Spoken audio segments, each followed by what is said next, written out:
The house had stood there longer than anyone in the town could remember, tucked between a line of ancient oaks and hidden behind a winding gravel road that most had forgotten. Even locals would admit that it didn't show up on any map, nor did GPS recognize the coordinates. If you were meant to find it, you would. Otherwise, the road would just seem to vanish the moment you looked away. That was the sort of place it was quiet, unassuming, and utterly forgotten until it wasn't. Miriam had heard about the old Whitlock house only through whispers in town. She wasn't from Eastridge originally. She had moved there 2 years ago after leaving city life behind, trading traffic noise for chirping crickets and smog for pine trees. She opened a small antique store downtown, where old locals would come in not to shop, but to talk. They spoke about the past like it was a living thing, and more than once the name Whitlock came up, usually followed by awkward silence or a shake of the head. It wasn't until an elderly woman named Mabel started coming in regularly that Miriam heard something different. Mabel would browse without buying, glancing at dusty clocks and yellow photographs with a knowing eye. One rainy afternoon, Mabel stopped beside a warped mirror and said, "You remind me of her, Eleanor Whitlock. Pretty, quiet, always listening." Miriam didn't know what to say. Who was she? Mabel turned toward her, her eyes distant. The last one who stayed in that house and came back. A chill passed over Miriam, subtle and strange. The story began unfolding from there, not all at once, but in pieces. Mabel would tell a bit more each visit. Eleanor Whitlock had been a painter, reclusive and gentle. She'd inherited the house from her aunt and moved in alone, intending to restore it. She'd lasted 3 months. When she returned to town, she didn't speak for 6 weeks. After that, she left Eastridge and was never seen again. No one knew what had happened in those months. Something about the story dug into Miriam. It wasn't just a mystery. It was a feeling that she had been waiting for a direction. And this strange place and its quiet story felt like a thread pulling her forward. On a calm October morning, with the trees glowing gold and crimson, she packed a small bag and told no one where she was going. Finding the road was easier than it should have been. She drove past the old mill, took a left at the broken fence, and suddenly the gravel path was right there, as if it had been waiting. The trees grew denser as she drove, swallowing sound, the tires crunching gently beneath her. The house appeared gradually through the foliage. A 3-story Victorian, faded gray, with vines crawling up the sides and shutters hanging crooked. The porch sagged slightly, but the structure stood proud. She stepped out of the car and paused, breathing in the stillness. The air smelled like rain and pine, with a faint scent of something older beneath. Dust and time. She walked up the creaking steps and turned the knob. The door opened without resistance. The inside was dim and still. Light filtered through dusty curtains, revealing furniture covered in cloths like forgotten statues. A grandfather clock in the hall had stopped at 3:17. She wandered slowly, the air heavy but not oppressive. It felt like entering a space that had been asleep for years. Upstairs, she found the master bedroom. The bed was neatly made. The vanity still held a silver brush and a perfume bottle. On the wall hung a painting, an unfinished portrait of a woman with eyes the same shape as her own. Her skin prickled. Over the next few days, she stayed. She cleaned the kitchen, aired out the rooms, and began sleeping in the old guest bedroom.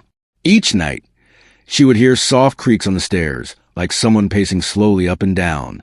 Once, the radio in the parlor turned on by itself, playing a slow, static-filled waltz before clicking off again. Yet she didn't feel fear, only a deep, echoing sadness that wasn't her own. She started painting again, something she hadn't done since college. Not with intention, just idle sketches at first. Then full canvases, rooms in the house, objects that weren't there. A mirror that showed a woman brushing her hair. A teacup with a crack shaped like a crescent moon. None of these things were real, until one morning they were. She found the cup in the kitchen sink, the mirror in the attic, exactly as she had painted them. The line between her mind and the house was blurring. On the 6th night, she woke at exactly 3:17 a.m. Something had changed. The house no longer felt like it was sleeping. It felt like it was watching. She walked the hallway barefoot, her candle flickering. The stairs creaked beneath her as she descended. The parlor was dark, but the air buzzed softly. As she stepped into the room, the grandfather clock chimed once, though it hadn't worked in years. She turned slowly and saw her, not a ghost in the traditional sense, not transparent or glowing, just a woman, seated at the piano, her back turned. Her hair was dark, pinned up in a style from another era. She played a quiet melody, something mournful and lovely. Miriam didn't run. She sat down on the couch and listened. When the music stopped, the woman vanished. The house fell silent again. But from that moment forward, it changed. The air felt lighter. The sadness ebbed. Miriam stayed another week, and each night the music returned, soft and steady. When she left the house, she didn't look back. But the house stayed with her, in dreams, in the sudden echo of piano keys, in paintings she could no longer explain. She never returned to Eastridge. Her shop closed quietly, and no one knew where she went. But those who visited the shop before it closed swore they heard music play in the back, a soft waltz from another time. Some even claimed to see a woman in the mirror behind the counter, brushing her hair, though Miriam stood nowhere nearby. The house is deep and longer than anyone in the town could remember, winding paths tucked between a line of ancient oaks and hidden behind there sat another winding gravel road. Its history was most forgotten. No one in locals surrounding village that it didn't show up on any map, and those who still lived nearby recognized only in riddles. If you were meant to find it, to outsiders, otherwise, the road would just seem to vanish. It was simply called the End House. That was the sort of not place because it was the last home on the road, but unassuming and utterly forgotten. Oliver March had not. Miriam had heard about the old Whitlock schoolteacher on sabbatical, only through whispers. Traveling through the South to research. She wasn't from Eastridge originally. Local myths. She had moved there 2 years ago, never made it in city life behind. He had trading traffic noise for chirping crickets, the river that sang on winter pine trees. The woods. She opened a small antique store downtown. Well, that was always dry, no matter how hard it rained. But to talk. But none of them spoke about the past like it was a living thing. And not because once the name Whitlock came up, but because of what he usually followed by stumbled upon it silence or a shake of the head. It wasn't until an elderly woman named Mabel started coming in regularly that Miriam strange silence called him forward. Mabel would browse without buying, finally opened up, glancing at dusty clocks and yellow photographs with a knowing eye. 3 stories high, one rainy afternoon, Mabel stopped beside a roof sloping under years away. You remind me of her. The porch was almost fully collapsed. Windows, quiet, long unwashed, always listening, stared out blindly. Miriam didn't know what to say. But the moment his foot touched the front step, Mabel turned toward her. Everything around him faded, distant. The last one who stayed in the house, and even the sky. The world a chill passed over Miriam. Inside, subtle and strange. The floor grown underfoot. The story began unfolding. Each step loud and the otherwise not all at once. Silence, but in pieces. The furniture was minimal. Mabel would tell a bit more each covered in dust as though the Eleanor house Whitlock had been painted untouched, reclusive. A photograph sat on the fireplace. She'd inherited the house from her man and a woman standing stiffly in front of the house, intending to restore. Unsmiling. She'd lasted daring the camera to capture return to town. She didn't speak for 6 weeks. Wallpaper peeled after that skin. She left the first bedroom was never seen again, but carried the scent. No one knew what had happened in those. The second contained a crib. Something about the story no toys or signs of use. It wasn't just in the third room. It was a feeling that she'd been waiting for. An old journal with the initials Elsie etched into strange place in its quiet. The handwriting was sharp, felt like a thread pulling her forward. I hear them again on a calm October after dark. With the trees glowing gold and crimson. Someone walks the stairs. She packed a small bag and told no one where she was going. My reflection smiled. Finding the road was easier than it should have been. She drove past the journal, ended abruptly, took a left at the final page torn in half, and suddenly the gravel path was right in the house longer as if it had been waiting. He made camp grew denser as she drove, lit a small fire in the sound, and tried to sketch the symbols he saw carved into wood along the window gradually through the foliage. Circles with triangles. A 3-story Victorian, an hourglass. With vines crawling up the sides and shutters hanging crooked. Sleep, the porch sagged slightly. He lay still, but the structure fixed on the ceiling as the fire. She stepped out of the car and then the creaking began. Breathing in the stillness. Not the normal sound an old. The air smelled like rain and slow, with a faint scent of something older beneath. He sat up, dust and time. She walked up the creaking steps, then and turned the knob. In the mirror above the door opened without resistance. Something moved. The inside saw himself standing, still, but he hadn't light filtered through dusty curtains. His reflection turned, revealing furniture looking behind it, something he couldn't statues. Then it smiled. A grandfather clock Oliver stood slowly and turned stopped around. At 3:17. The room was empty. She wandered slowly. He faced the mirror again. The air heavy, this time not impressive. Just him. It felt like entering a space that had been asleep for years. The air was thin and dust swirled like. She found the master bedroom. There were boxes. The bed was neatly made, each labeled with dates and vanity still matched any census record and a perfume bottle. One caught his attention. An unfinished portrait of 1892, with eyes the same shape as her own. He found a child's drawing, her skin prickled, a stick figure in a dress, over the next few tall house, and a dark shape in the window. She cleaned the kitchen, scribbled furiously, aired out the rooms on the back, and began sleeping in the old guest bedroom. She watches on the third floor. Each night, she would hear soft creaks on the stairs, like someone curious and now up and deeply uneasy. Once, he searched for a radio in the parlor turned on by itself, in the closet of the second bedroom, playing a slow, static hanging waltz. He found it off again, a narrow staircase.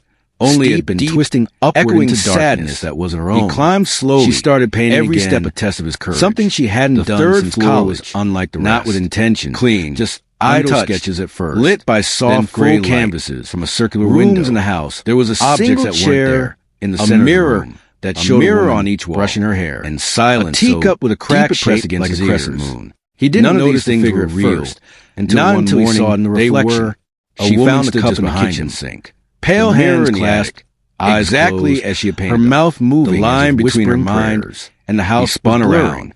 No one was there, but her woke at exactly 3:17 just faint enough to question. Something had changed. Then the mirrors began. The house no longer felt like it was sleeping. He ran. It felt like he didn't remember leaving the house. She walked the hallway. The next thing he knew, her candle was at the base of the trail. The stairs, the house hidden behind trees. She descended. His journal was dark. His sketches air buzzed soft. All he had was a child as she stepped into the room in his pocket. The grandfather clock chimed once. Years passed, though it hadn't worked in years. The story of the end house faded into memory and saw her, replaced by not a ghost in the traditional sense. Not transparent or glowing. When he passed a mirror, just a woman. Oliver sometimes saw the piano floor reflected her back behind him.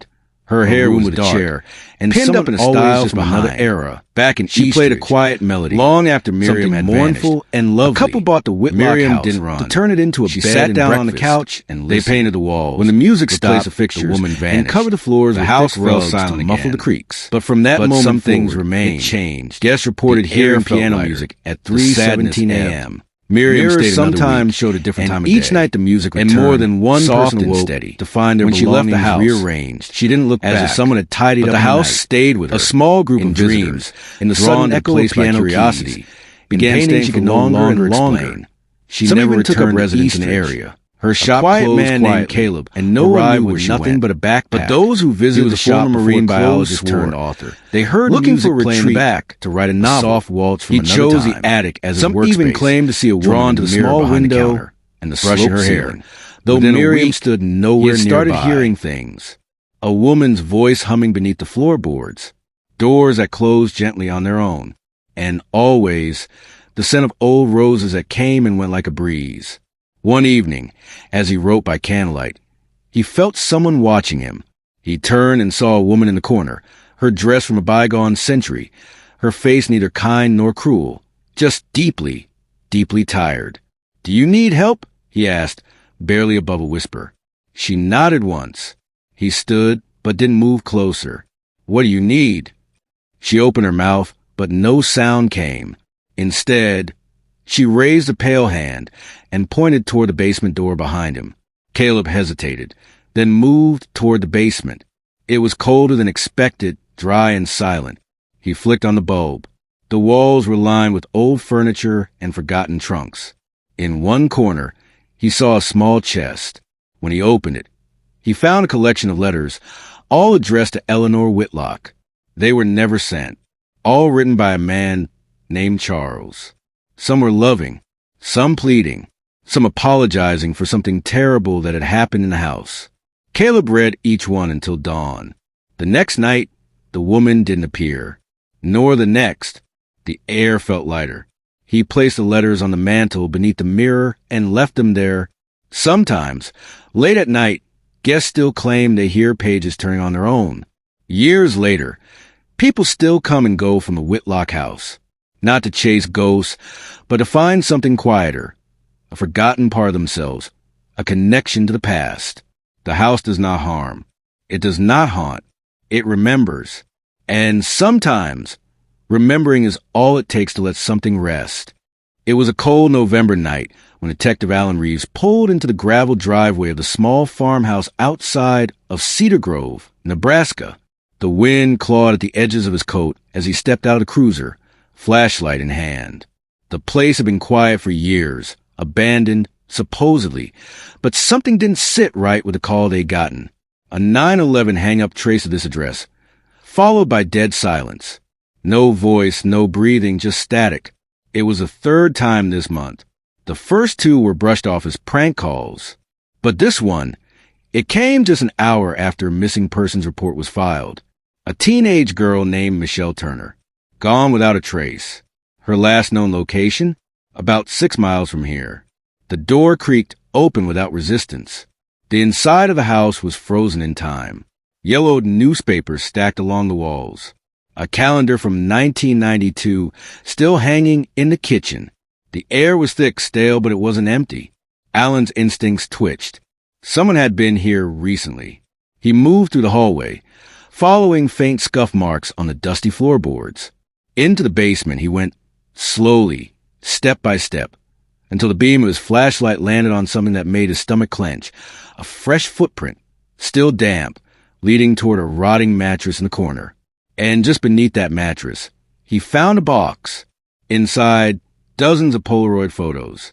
Every one of them showed different girls. Bound, gagged, terrified. All of them dated. Some from this year. Some from decades ago. It wasn't just one killer. It was a family. A twisted lineage that had been hunting girls in Cedar Grove for generations. The locals whispered about the farmhouse, called it cursed. They weren't wrong, but nobody knew the full truth, not until Michelle's case forced open that rotten cellar door. Alan would go on to uncover 4 generations of predators. A grandfather, his sons, their sons. Each one more cunning than the last. They never killed the same way twice. That was their code. And that's what kept them hidden for over 50 years. But their game was coming to an end. Michelle wasn't dead. She was the one who made the call. And she had left clues, scratches on the walls, hair strands on the floorboards, even torn pieces of her shirt hidden in plain sight. She wanted to be found. And Alan was the first person smart enough to see the pattern. He followed the trail to an underground bunker behind the barn, camouflaged with leaves and rusted metal. Inside, Michelle was chained, barely conscious, but she was alive, and her eyes, when they met Alan's, weren't filled with fear. They were calm, calculated. She had memorized everything, names, routines, accents. She told Alan what they looked like, where they moved at night, and where they buried the others. She wasn't a victim. She was the bait. 2 weeks later, police arrested the patriarch, Harold Finch. 74 years old, frail, soft-spoken. He confessed without resistance. But what chilled the town wasn't his confession. It was his smile. He wanted to be caught. Michelle had earned his respect. She broke the chain. Not just literally, but symbolically. Harold said she was the last one. Said the bloodline ended with her escape. But Michelle disagreed. She said something to Alan at the hospital that still haunted him. They didn't choose me. I chose them.